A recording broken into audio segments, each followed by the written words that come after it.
নমস্কার, আমি সায়নী আর আপনারা দেখছেন ব্রাইট টাইম। ব্রাইট টাইমের পক্ষ থেকে আমাদের সকলকে জানাই জগদ্ধাত্রী পুজোর প্রীতি ও শুভেচ্ছা।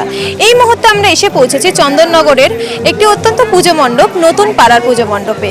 এই বছর এই পুজো মণ্ডপের ভাবধারা মনের মানুষ।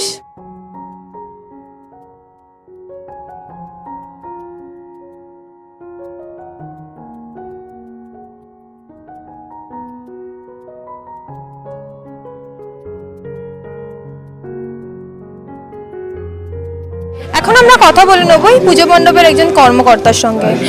আপনার নাম? আমার নাম তাপস চক্রবর্তী। আমরা জানতে চাইবো এই বছর এই পুজো মণ্ডপের ভাবধারা কি?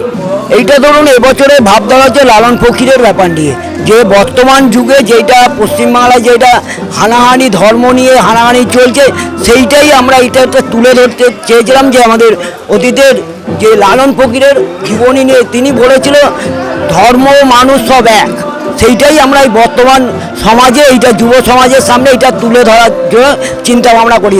আর অনেক বাড়ি আছে চন্দননগরে, দেখা যাচ্ছে যে ভাঙা প্যান্ডেল এনে চারিদিকে প্যান্ডেল তৈরি করে, কিন্তু নতুন পাড়া তা নয়।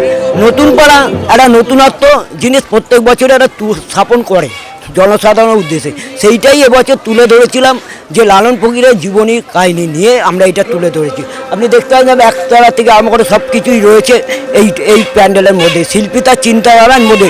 এখন বর্তমান যুগের সমাজের যুব সমাজ বলুন, যুবতী ভাই লালন ফকির সম্বন্ধে কিচ্ছু জানে না, সেইটাই তুলে ধরতে যে আগামী প্রজন্মের কাছে যে এইটা তুলে ধরে লালন ফকির সম্বন্ধে নিয়ে, এবং বর্তমান যেটা চলছে হানাহানির ব্যাপার চলছে ধর্ম নিয়ে, সেইটাই তুলে যে মানুষ সব এক। এইটা ধর্ম যার যা ব্যক্তিগত, কিন্তু মানুষ সব এক, সেইটাই নতুন পাড়া জগদ্ধাত্রী পুজো কমিটির তরফ থেকে সেইটাই এখন মানুষকে এই বার্তাটা দিতে চেষ্টা করেছি আমরা।